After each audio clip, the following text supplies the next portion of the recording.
Presentation of Idaho Reports on Idaho Public Television is made possible through the generous support of the Laura Moore Cunningham Foundation, committed to fulfilling the Moore and Bettis family legacy of building the great state of Idaho. By the Friends of Idaho Public Television and by the Corporation for Public Broadcasting. Governor Little's State of the State address is just around the corner, and the press got a sneak peek at his policy priorities. And as always, lawmakers have their own ideas about how the session should go. I'm Melissa Davlin. Idaho Reports starts now.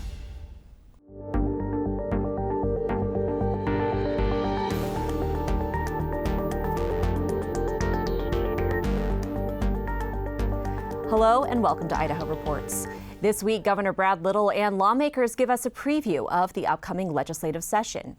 Associate producer Logan Finney discusses issues with jail facilities across the state with members of the Idaho Sheriff's Association. Finally, House Majority Leader Megan Blinksma joins us to discuss proposals on maternal health and Idaho lunch. But first, let's get you caught up on the week. The State Board of Education has approved requests from College of Western Idaho and College of Eastern Idaho to add a small number of four-year bachelor degrees to their lineups.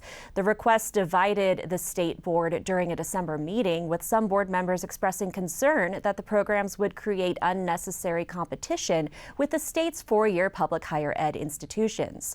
Still, the majority of the board ultimately voted yes. The colleges now need approval from the Northwest Commission on Colleges and Universities and the U.S. Department of Education. On Friday, Governor Brad Little swore in Idaho's newest Supreme Court Justice, Cynthia Meyer. I, Cynthia Casey Meyer, do solemnly swear that I will support the Constitution of the United States and the Constitution of the State of Idaho. That I will support the Constitution of the United States and the Constitution of the State of Idaho.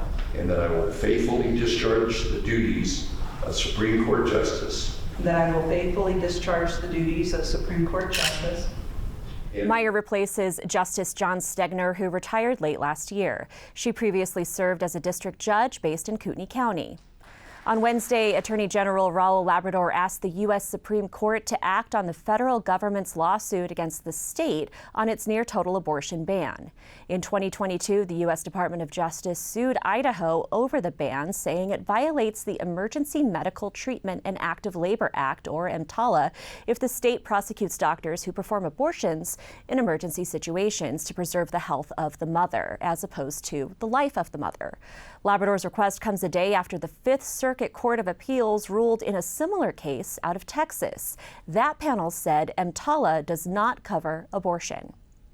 In November, voters in Ada County narrowly turned down a request to fund a $49 million bond to expand the jail, even though 65.8% of voters signed on to the proposal. The bond needed 66.7%, or two-thirds. In other words, it failed by less than 1%. During Thursday's legislative preview, lawmakers were asked about their thoughts on the two-thirds requirement to pass bonds. That two-thirds threshold means that a minority of voters is making the decision on whether or not our kids can have adequate school facilities. That it doesn't make sense, and it's I think really frustrating when voters see something that they really want to have happen. 65% of them can come out and vote for something, and it still fails, and they can't get that investment that they want for their communities. I don't support lowering it at all. I don't think it's a wise move. I would remind people that there was a day in Idaho, if I'm not mistaken, where to vote on bonds and levies, you had to own property. And I think that the reason that our founding fathers put the two-thirds in the Constitution was to protect those taxpayers that don't get to vote but still get to pay the taxes. Recently, associate producer Logan Finney sat down with Caribou County Sheriff Adam Mabee, Fremont County Sheriff Len Humphreys, Payette County Sheriff Andy Creech, and Ben Wolfinger, the jail inspector for the Idaho Sheriff's Association, to discuss the implications of not fully funding jail facilities and their proposals for finding more funds. We'll start with you, Sheriff Creech. Can you tell me what is the situation like in Payette County? What does your jail look like today? We have a 69-bed jail that we manage there, and we've recently failed our inspection this last year because of overcrowding. We're expecting that we'll probably fail it again in the next year as well for the same reason. About 25 to 30% of my inmates are state inmates that we're waiting for the state to pick up and move, and that's pretty consistent every day of the year. We're just trying to manage our facility and starting to look for possible growth because we've outgrown our jail. It's over 20 years old, and it's time to be looking for an expansion. It poses a problem with our insurance company. It poses a problem with outside agencies that will take opportunities to file lawsuits.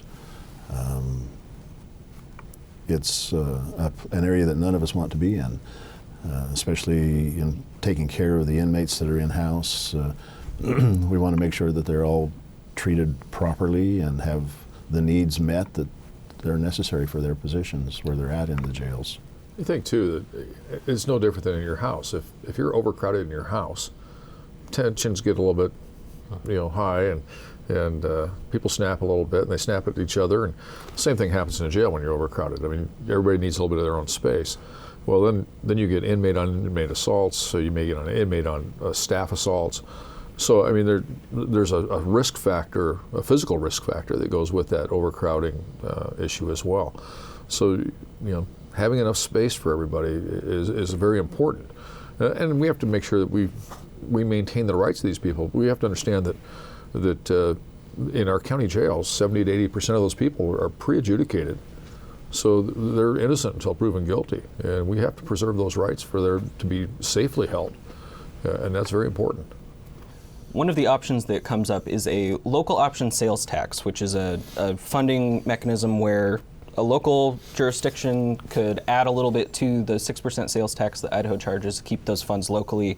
That was an option for a period in the roughly the 2000s that Kootenai County and Nez Perce County used. What sort of conversations do you hear from lawmakers when the counties pitch this idea to bring back a local option sales tax? Well, I worked for Kootenai County for almost 38 years, and I was there as the jail commander when we did that in the early 2000s. So we're very familiar with that, and it worked very well. And we found that we paid the jail off quicker than we expected. The sales revenue was actually underreported. Unfortunately, lawmakers don't want to talk about another tax. And we're not asking them to levy a tax. We're asking them only with this local option sales tax to give the local community the option to vote for it, and let the local community make the decision. It comes back to local control is the best control, and that's all we're asking for is that ability to have the local people decide whether or not they want to pay for it through a sales tax, and all the people that come to those communities who buy things in those communities to help pay for that as well. Sheriff, maybe in your area, do you think that's something that voters would be interested in? I think it's something that they'd want to take a look at and see if that is an option that they'd be willing to go with. A lot of people are getting more supportive of law enforcement now, and as long as it's a very specific focus on what that tax would be used for, I think there'd be a lot more support coming our way. We have much more with the sheriffs online. You can find that extended conversation on the Idaho Reports YouTube channel or wherever you listen to podcasts. During the Thursday Idaho Press Club legislative preview, Governor Little and Lieutenant Governor Scott Bedke highlighted the Idaho Launch Program, which the legislature approved last year. The program offers $8,000 in grants to graduating Idaho high school seniors for training for certain in-demand careers. The idea was to create more skilled workers for higher-paying jobs while convincing Idaho students to settle in the state instead of leaving. The Lieutenant Governor and I and Wendy have been all around the state multiple times talking about launch, and awareness was very, very low when we first started. But we've all struggled with our go-on rate in Idaho, and it's been a goal of mine. And I've constantly said, but we got to talk about those high-paying, often viewed as career technical jobs. That's where the delta is to get us from the high 30s into the high 50s or 60s. Life has happened in a lot of ways to these alternative high school students, and they were you know, and I went in with some stereotypes, okay, let's just put it that way. And they were laid back and they were, hey, show me, you know, I'm glad we're out of class, but who's this guy? Kind of an attitude that I had there. And so we kind of got the ice broken, and we started going through the list of programs that qualify. And as soon as one kid heard the program, that he said, so do you mean to tell me, raised his hand finally, and you mean to tell me that I can use $8,000 to go to a diesel mechanics program over here at the Eastern, you know, College of Eastern Idaho? And I said, yeah. And then another one, how about cosmetology? In the last few months, more than 12,000 Idaho high school seniors have submitted or started applications for launch grants. The state had expected just 7,500 applicants. Despite the enthusiasm, some Republicans are still skeptical, and the program still needs funding for the upcoming year. Will it actually work like we said it was going to work? And at this point, it's probably just too early to tell. And we don't do a great job at the state, honestly, evaluating programs and trying to decide whether or not we should keep something if we tried it and it didn't work. We usually continue things into perpetuity, and that can be a difficult place to be. It's harder for us to cut programs and things once they get started. When you hand somebody something for free, some do a good job with it, right? They utilize it, they make the best of it, and they use it to their benefit. Some not so much because it was free. They don't care. I know that there's a clawback provision in the bill, and I hope that there are some changes made to the bill to make sure that those who don't take this opportunity and use it to the best of their ability, that the state has an opportunity to pull those revenues back and give them to somebody else that does and will use those to their benefit. We'll have more on launch with Majority Leader Blanksma later in the show. House Speaker Mike Moyle said he plans to pursue more tax cuts this session, while House Assistant Minority Leader Lauren Necochea cautioned against making cuts while some state programs are hurting for funds. You will see tax relief, at least on the House side, and it will include, I believe, two things. I think we'll see us work on the income tax side, and I think you'll see us work on the property tax side by expanding the monies that we provide and make available for facilities on public schools. If we just send more revenue out the door in tax cuts that favor, revenue cuts that favor the wealthy and well-connected, again, that's not going to help families who want to send their kids to a great school and know that launch grants will be available for them, or for, Idahoans who rely on Medicaid, whether they're kids, seniors, or people with disabilities. They need to be able to know that those services are going to be adequately funded and that we'll have a strong, reliable Medicaid program. The income tax moves one way at the top rates, and sales tax goes up is what we've seen. We went from 5% to 6%, and now we have an income tax rate that's lower than our sales tax rate.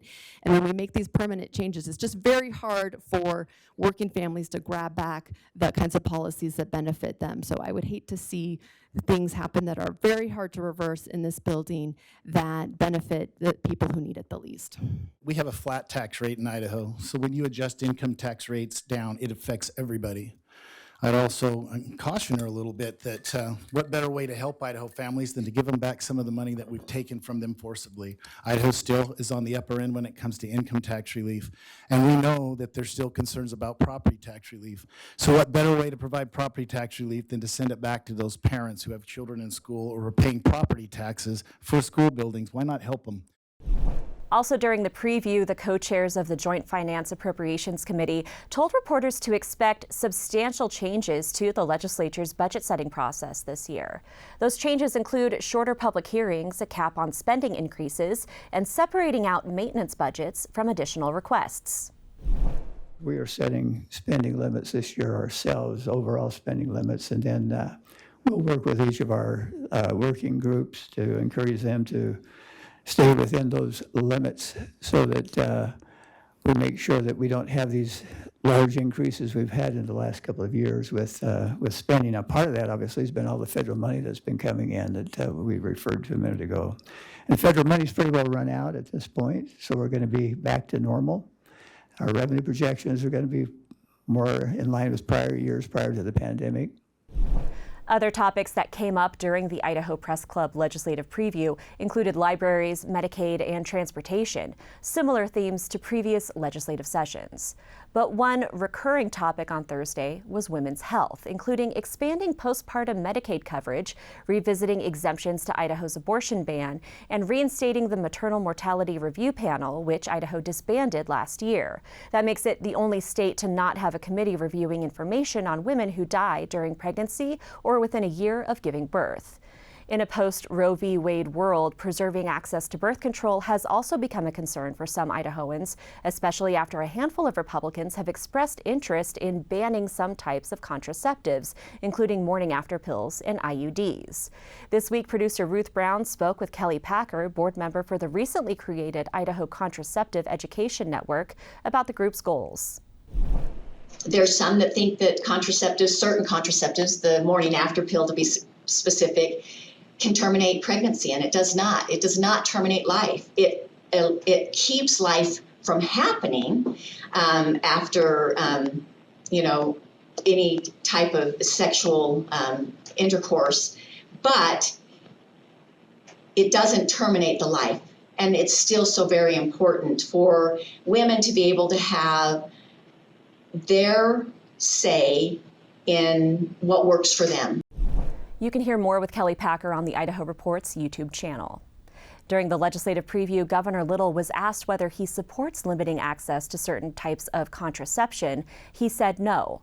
Meanwhile, some lawmakers are still concerned about a lack of exemptions in Idaho's abortion ban for health-threatening pregnancies, as well as Medicaid coverage for new mothers. I think it's so important that we reinstate that committee. And because I think, too, in the face of all these abortion bans that we see in our state, we're the only one that doesn't have that committee. And it's essential to understand and be able to predict and respond to why there is increased mortality. We've seen doctors actually leaving our state and having a very difficult time in recruiting new physicians. And I think that has been in direct response to some of the policies of criminalizing physicians for giving medical care according to a parent's supervision and oversight, as well as the strict abortion bans that our state has to deal with. We've seen headline after headline of moms in crisis pregnancies leaving our state for care. And those discussions are still going on. It's really hard, though, when you've got people that are entrenched on each side and nobody wants to work together. There's been more movement, though, to work together this last summer as those discussions have carried on. So we'll find solutions to them. Sometimes when you have a difficult issue like that, it takes time to find those solutions, too, though. And we'll get there. You're just going to have to give them time. Joining me to discuss those ongoing talks is House Majority Leader Megan Blanksma. Thank you so much for joining us, Majority Leader Blanksma. You've had proposals over the last year to address a lot of these issues on tweaking the abortion ban, on Medicaid coverage for postpartum women. Let's start with that Medicaid coverage proposal. Last year, you had a bill that would have expanded that coverage from about 2 months to 12 months. It didn't get a hearing. Are we going to see that proposal again this year? Well, and it didn't get a hearing just because we weren't sure that we could move it. So we want to make sure that whatever proposal that we've got, and so that was kind of a informational, everybody know that this is out there, that we can do this, and this could be a help. And so this year we've got a couple of tweaks to it. We're kind of shopping the proposal.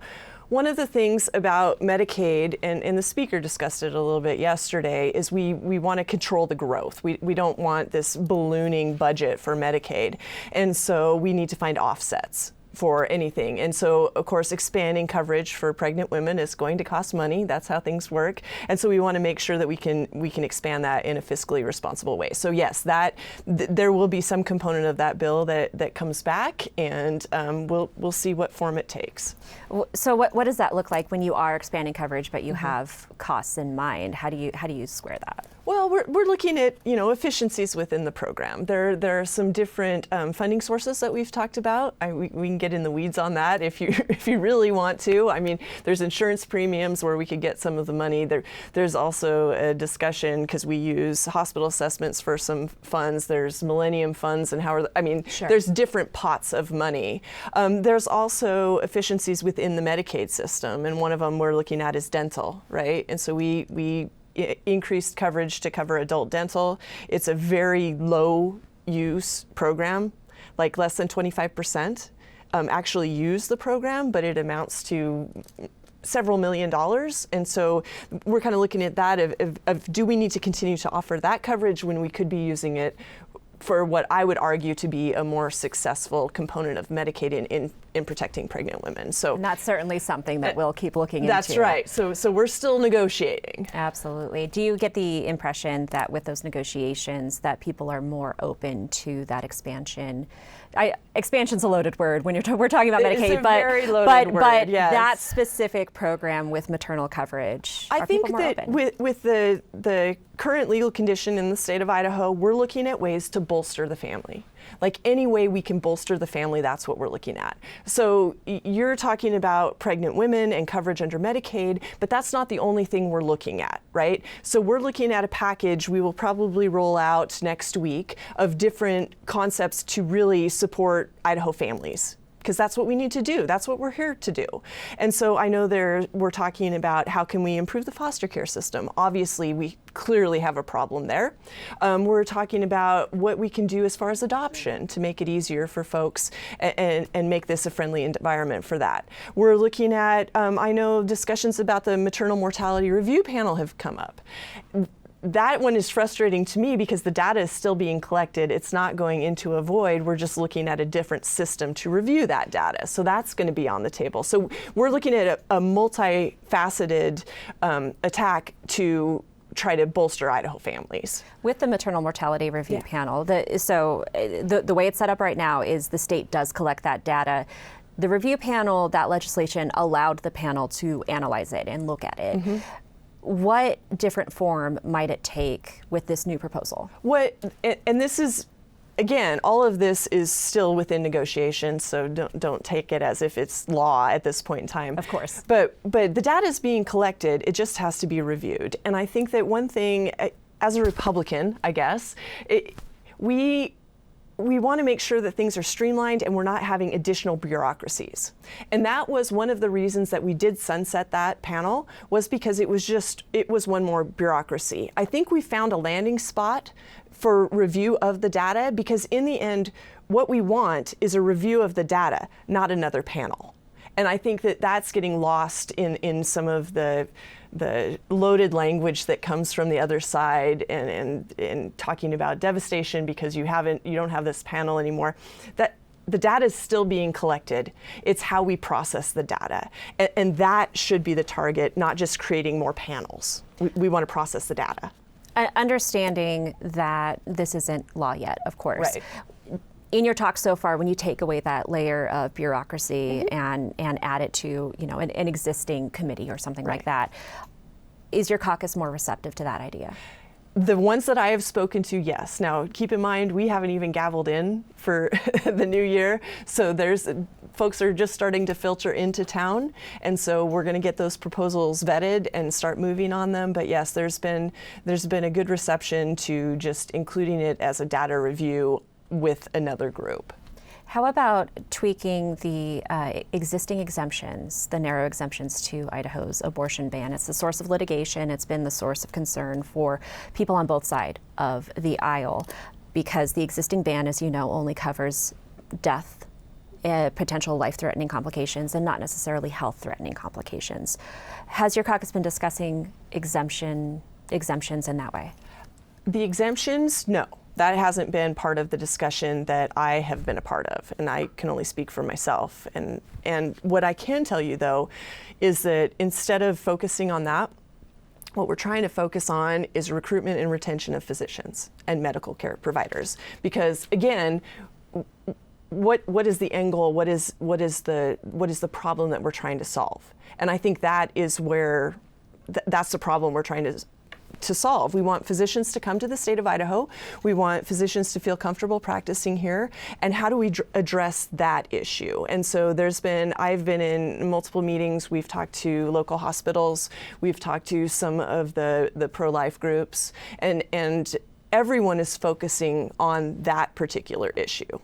There's that issue, and then there's also the issue of women who have high-risk pregnancies who are concerned about whether or not they would be able to get care if something goes wrong, and isn't necessarily life-threatening at this point, but they may need a hysterectomy, or they may need, they may experience massive blood loss before they're at death's door. What would you say to those women who are worried about their high-risk pregnancies? I think that we are going to trust our physicians, right? That's what we do. You choose your doctor because you trust your doctor, right? And I think that people are forgetting that. So you're putting trust in a doc. So what I want to make sure is that the doc feels good about providing standards of care. And I think the current statute allows for that. It's just making sure that the docs don't feel threatened, because they know what the standard of care is. And when you go to your doctor, you expect them to provide a standard of care. It's just making sure that they aren't afraid of the boogeyman. And I think that's the problem that we've got right now, is that we need to have people really understand what the statute says. We only have about 2 minutes left. I did want to ask you about Launch. You sponsored Launch in the House last year, and we heard on Thursday about how the governor and lieutenant governor view it as a big success. It narrowly passed the House. Are we going to see some changes or growth in that program this year, or proposals to do so? I think that we're looking at the rollout to see what happens. I mean, there have been concerns on multiple levels on how it's going to get rolled out. I know we've had discussions over the summertime to make sure that that the program is very strictly applied to what is in statute, and that we don't go beyond statute. I think we're looking at the rollout, and we'll see what happens. I am hopeful that it's successful. I think that this is the one thing that addresses graduating kids that we've never talked about. We've never talked about these kids that don't want to go to four-year schools.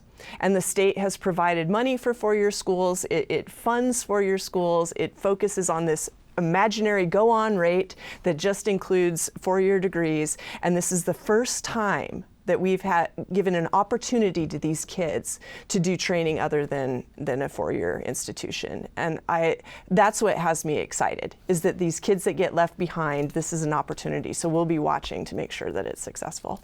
You heard concerns that this is a government handout from your own speaker. Right. What would you say to your fellow caucus members who have those concerns? Well, I think that they don't understand. I think once they see what the program can really do for kids, a lot of the frustration will go away, because this isn't about, handouts. This is about successful people. And really what we want to do for the state of Idaho is provide as much opportunity for our residents as we can. And it's not a handout. What we've got in Launch is not a handout, because again, there's a goal. If you don't achieve the goal, it's not free money.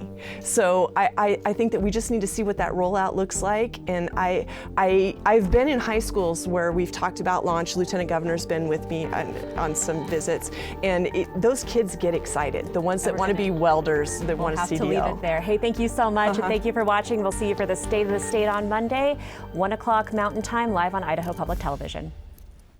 Presentation of Idaho Reports on Idaho Public Television is made possible through the generous support of the Laura Moore Cunningham Foundation, committed to fulfilling the Moore and Bettis family legacy of building the great state of Idaho, by the Friends of Idaho Public Television, and by the Corporation for Public Broadcasting.